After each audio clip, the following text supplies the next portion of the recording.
Selamat pagi Bu Guru. Perkenalkan, nama saya Maria Isdawati Sebabalat.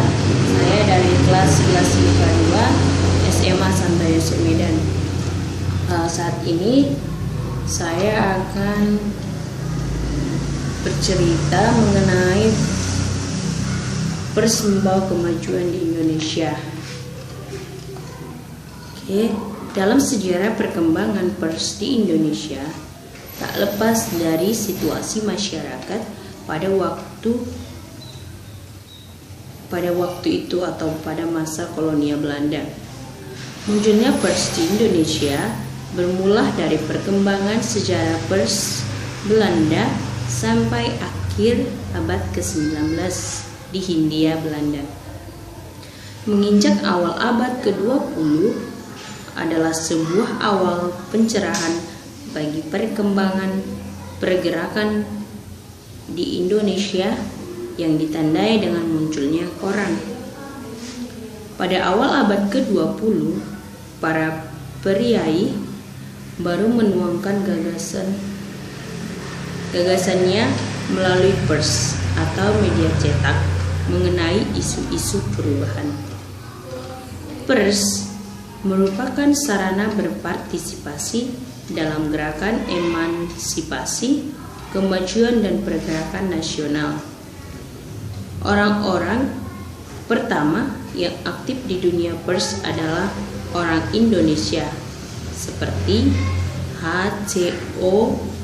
Klockner Bronson dari Bintang Hindia, E.F. Winger dari Bintang Baru, dan G. Francis dari Pemberitaan Betawi. Dalam perkembangan, kaum Bumiputra juga mengambil bagian dalam seperti R.M. Tritoadi Suryo, F.D.Z. Pangeman dan R.M. Tumenggung Kusuma Utaya sebagai redaktur Ilmoe Tani. Para jurnalis Bumiputra itulah yang memberikan wawasan dan embrio kebangsaan melalui artikel. Wacana kemajuan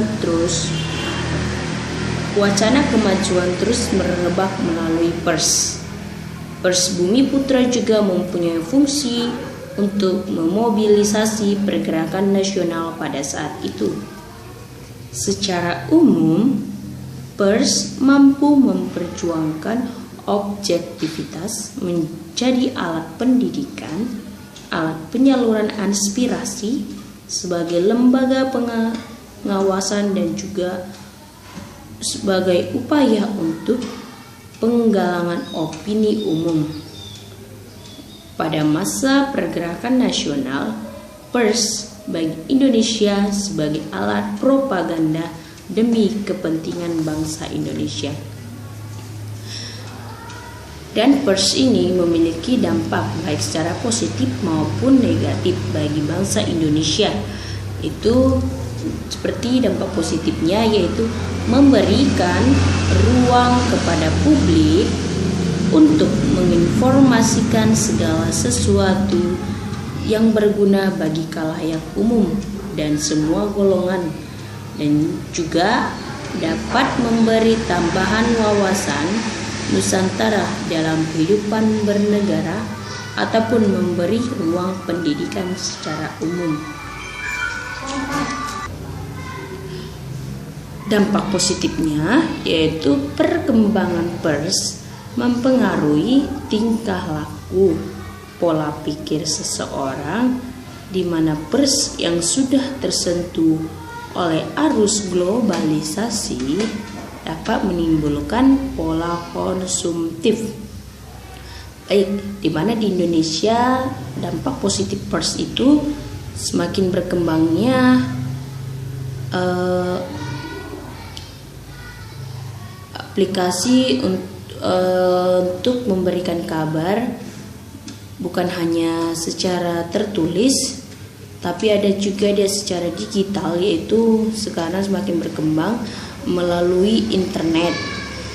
Jadi surat kabar itu sudah disiarkan melalui internet maupun YouTube maupun aplikasi lainnya.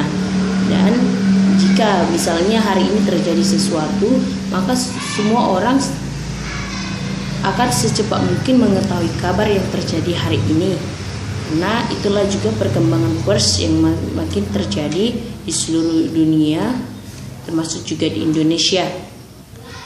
Jadi, apa yang terjadi, isu apa yang sedang marak saat ini bisa diketahui banyak orang. Itulah dampak positifnya. Dampak negatifnya di zaman Indonesia sekarang ini,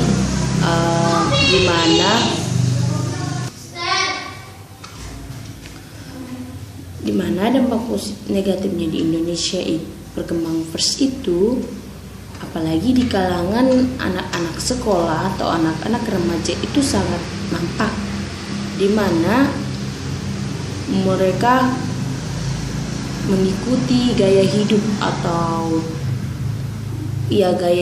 atau penampilan orang-orang yang mereka lihat dari kabar berita maupun yang mereka tonton atau mereka dengar, mulai dari cara berpakaian, mulai dari cara gaya rambut maupun hal-hal lainnya yang menurut mereka bisa menyenangkan hati, tapi mereka tidak tahu dampak negatif atau efeknya bagi mereka. Misalnya jika mereka melihat zaman sekarang melihat kabar tentang merokok atau atau mereka menonton video, mereka akan meniru hal itu. Karena perkembangan pola pikir anak remaja itu masih dalam proses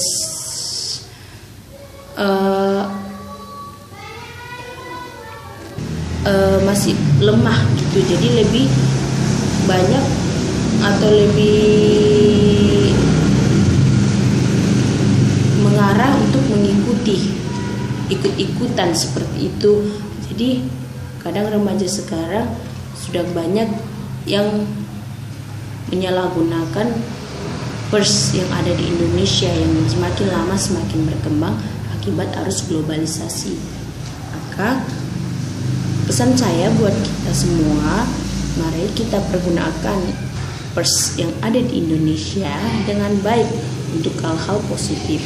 Seperti saat ini karena COVID-19, kita belajar di rumah. Gunakan pers sebagai aplikasi untuk mempermudah kamu mengikuti daring di rumah agar pendidikan kamu tidak terhalangi. Oke, demikian. Semoga apa yang saya sampaikan dapat bermanfaat bagi kita semua. Sekian dan terima kasih.